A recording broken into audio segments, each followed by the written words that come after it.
नमस्कार, बहुत स्वागत है आपका खबर फास्ट के डिजिटल प्लेटफॉर्म पे। मैं हूं आपके साथ शाहबाज खान।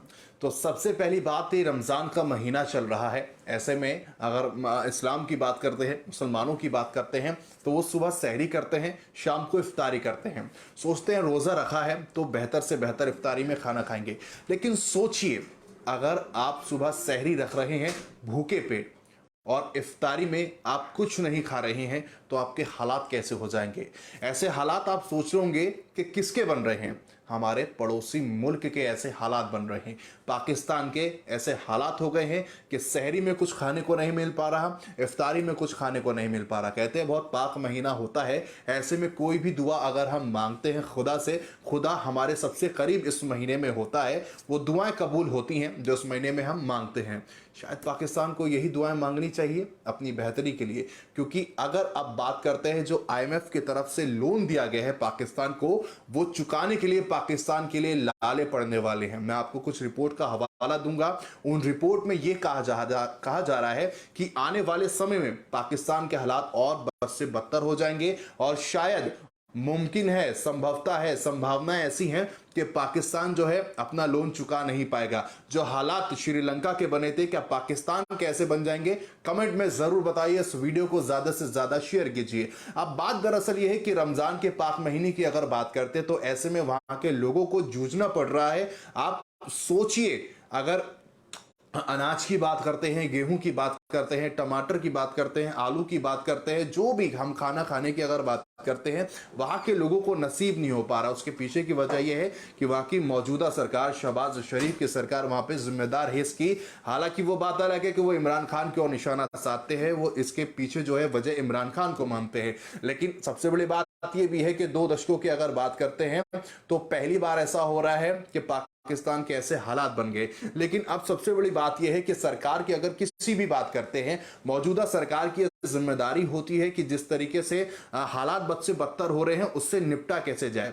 महामारी यहां पर भारत में भी आई थी, महामारी पाकिस्तान में भी आई थी, लेकिन उस दौरान भारत ने जिस तरीके से रिकवर किया, जीडीपी हमारी जब गिरी थी, वो अब जो है तटस्थ दिखाई दे रही है और अब पहले हालातों से बेहतर हो गए हैं, काफी बेहतर हो गए। हालांकि पाकिस्तान के हालात और बद से बदतर हो गए हैं, लेकिन वहां की आम जनता की अगर बात करते हैं तो उनका क्या दोष है। वो यही मांग कर रहे हैं सरकार से कि आखिर आप राजनीति में आरोप प्रत्यारोप तो लगा रहे हैं, लेकिन हमारी समस्याओं का समाधान कैसे होगा। अब अगर गरीब तबके की बात करें, मिडिल क्लास की वहां पर बात कर ले, हाई क्लास की अगर बात कर ले, सरकार की तरफ से जो गेहूं दिया जाता है, जो राशन दिया जाता है, तो उसको भी नसीब नहीं हो पा रहा है आम जनता को।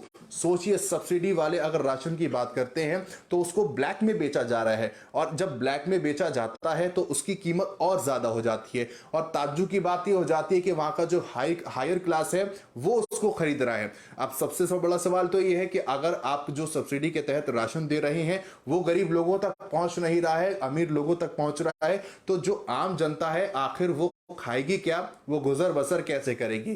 खबरें तो ये भी चल रही थी कि अगर मिडिल क्लास से ऊपर के लोगों की बात करते हैं तो उन्होंने अब प्लान करना शुरू कर दिया है। कोई कतर जा रहा है, कोई भारत आ रहा है, कोई कहीं और जा रहा है। तो ऐसे में हालात जो ऐसे बन गए हैं, पाकिस्तान में आम जनता का गुजर बसर करना तो मुश्किल है ही। लेकिन समोसे की अगर बात करते हैं, समोसा भी खरीदने के पास उनके पैसे नहीं है। भारत की अगर बात करें 10 से 15 रुपए का समोसा यहां पर मिलता है, लेकिन पाकिस्तान में इसके रेट बहुत ज्यादा हो गए। पेट्रोल के दाम भी आपको पता थे काफी ज्यादा हो गए थे भारत की तुलना में। लेकिन इससे निपटा कैसे जाए, अभी तक तो सरकार के पास कोई ऐसा प्लान नहीं है। और रिपोर्ट्स की अगर बात करते हैं तो रिपोर्ट्स में सीधे तौर पर कहा गया है कि आने वाले समय में आईएमएफ से जो लोन लिया गया है पाकिस्तान वो भी चुका नहीं पाएगा। तो एक रिपोर्ट के अनुसार पाकिस्तान में प्याज की जो कीमत है 228.8% बढ़ी है। सिगरेट की अगर बात करते हैं तो 165.88% बढ़ी है। और गेहूं के आटे की बात करते हैं तो 120.66% बढ़ा है। गैस शुल्क में पहली तिमाही में 103.38% और लिप्टन चाय में 94.60% की बढ़ोतरी हुई है। पाकिस्तान को शायद जलन हो जाएगी सुन के कि आज हम पीएनजी और सीएनजी की बात करते हैं तो भारत में इसके रेट कम हो गए हैं, लोगों को राहत मिली है। लेकिन बात हम चूंकि पाकिस्तान की कर रहे हैं तो वहां के लोगों को राहत कैसे मिलेगी, क्योंकि हाहाकार मचा है। और महंगाई दर की अगर बात करते हैं तो 35% से पार हो गई है हाहाकार। और ये जो पार हो गई है एक चिंता का विषय है पाकिस्तान के लिए। लेकिन इससे निपटा कैसे जाए, अपने आप में पाकिस्तान के लिए एक बड़ी चुनौती है।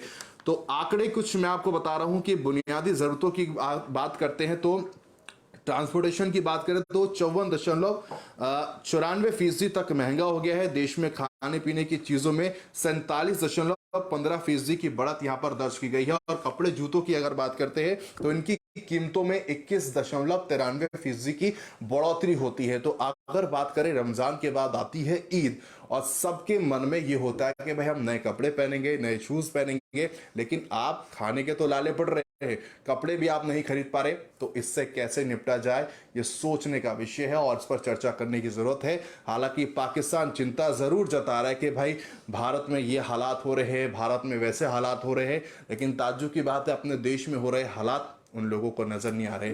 अपने देश में लोगों की जो बद से बदतर हालत हो रही है वो नजर नहीं आ रही है। एक दूसरे पर आरोप प्रत्यारोप चल रहा है। इमरान खान जो है सीधे तौर पर कहते हैं कि शहबाज शरीफ की तरफ से मेरे को जानबूझ के घेरा जा रहा है और साजिशन मेरे को जेल पहुंचाने की कोशिश की जा रही है। लेकिन अब देखने वाली बात है कि आने वाले समय में जो रिपोर्ट कह रही है कि पाकिस्तान IMF से लिया लोन वापस कर पाती है या नहीं, ये देखने वाली बात होगी।